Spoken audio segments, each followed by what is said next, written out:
As the veil between worlds thins this Halloween, many prepare for the usual parade of ghosts, vampires, and monsters.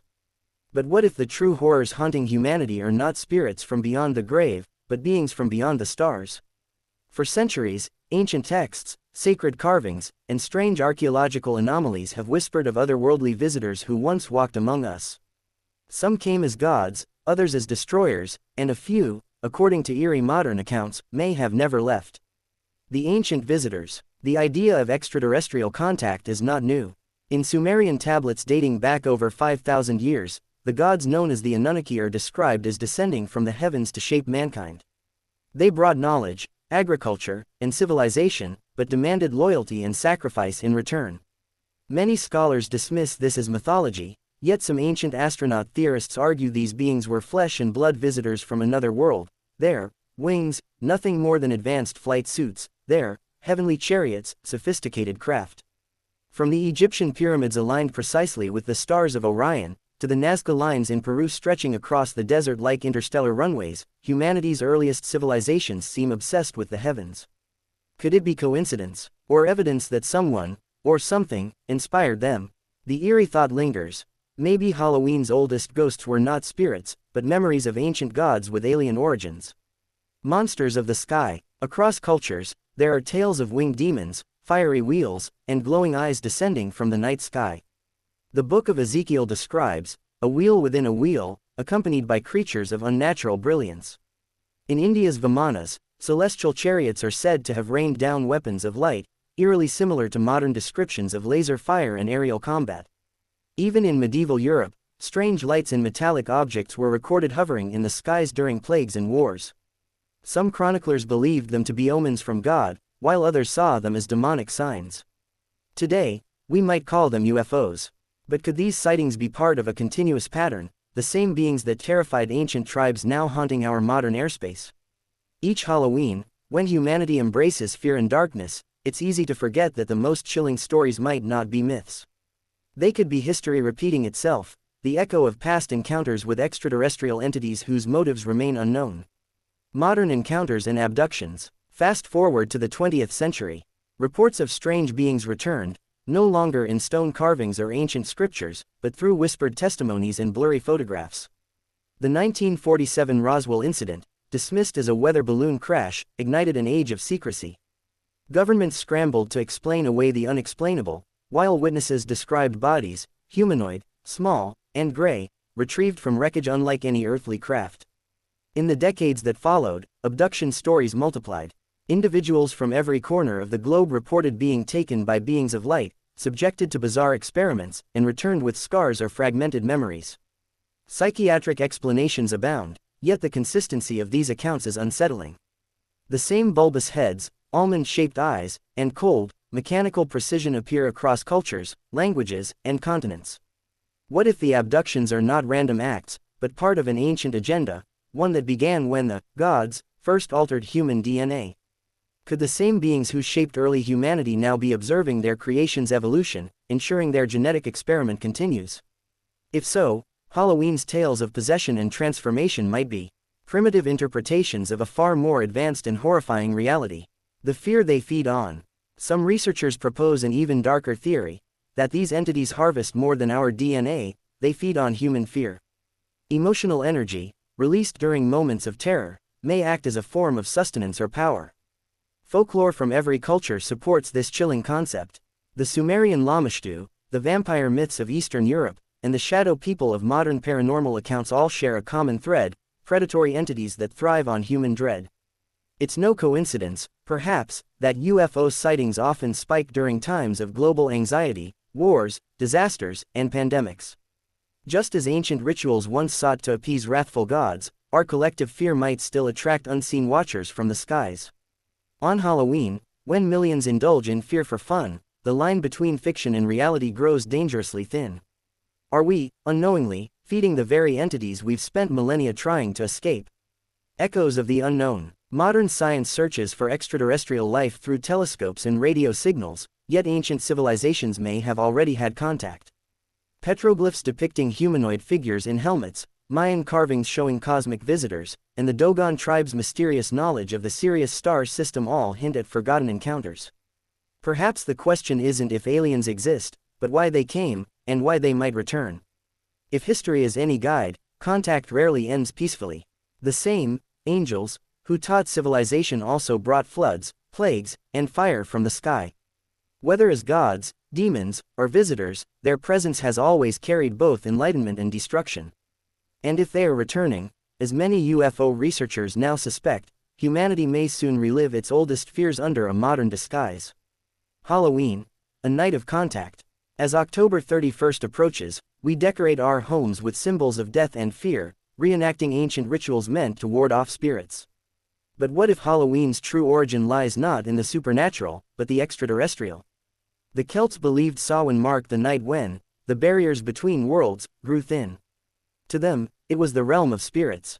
But to an ancient astronaut theorist, it could mark the night when cosmic travelers stepped through dimensional gateways to visit Earth.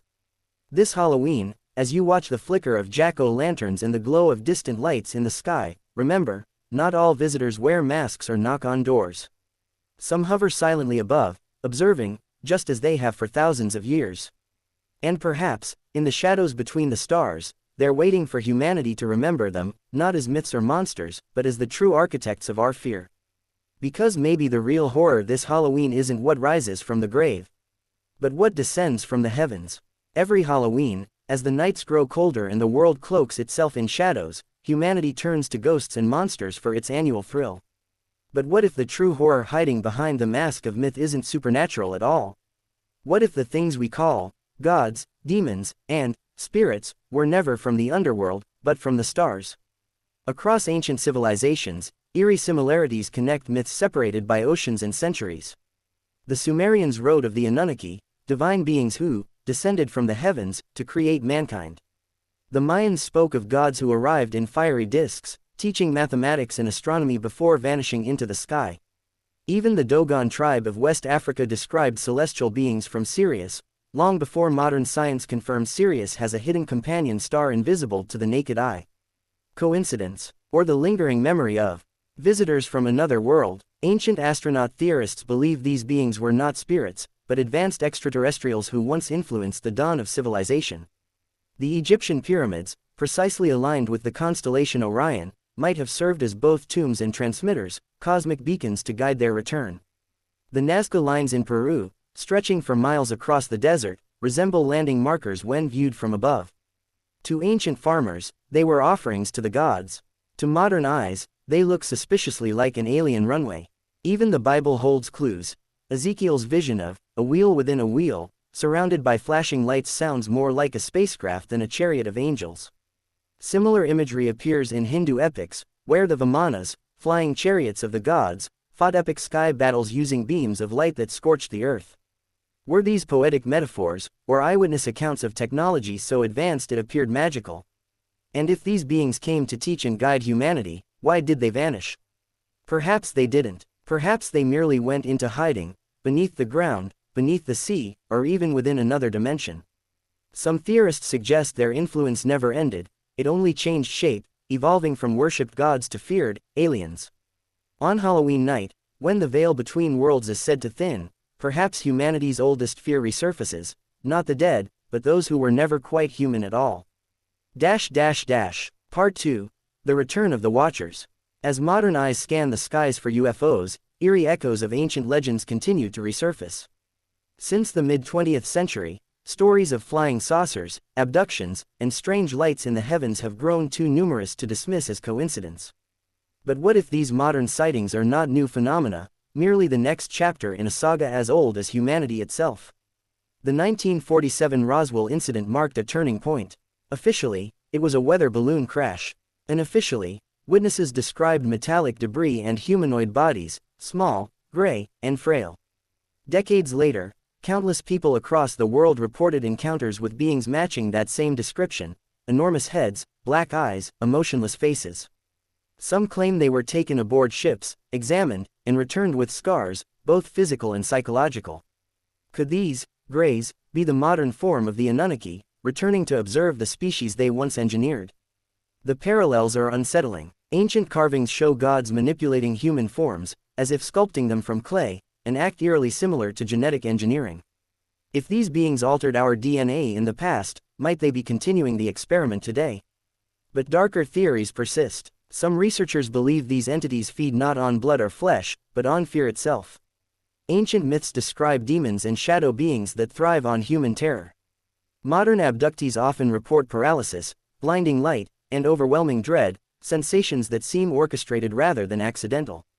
Could fear be an energy these beings extract, like a psychic harvest? Halloween, with its ritualized fear, might echo ancient festivals meant to appease these visitors. The Celtic Samhain, precursor to Halloween, was believed to be the night when the barriers between worlds grew thin and otherworldly beings could cross into the mortal realm. People wore masks not for fun, but to hide from those who came from beyond. Was Samhain truly about ghosts, or about surviving alien visitations misinterpreted as hauntings? Even now, strange patterns persist. UFO sightings spike near ancient sacred sites, Stonehenge, the pyramids, Machu Picchu, as if those same locations still hold power or act as interdimensional gateways. Modern governments admit to studying unidentified aerial phenomena, yet their findings remain classified. Perhaps because the truth would unravel not just science, but history itself. As we carve pumpkins and laugh at monsters this Halloween, we might be reenacting rituals from a time when our ancestors trembled beneath real visitors from the stars. Those who descended in light and vanished into legend may be watching still, waiting for humanity to rediscover its forgotten past, or to face its next contact. So when you gaze at the night sky this Halloween and spot a flicker of light that moves against the stars, remember, not all horrors hide under the bed. Some hover silently above us, ancient and patient, waiting for the perfect moment to return. Because the oldest fear of all is not of death or darkness. It's of what's out there, watching, waiting, and remembering us.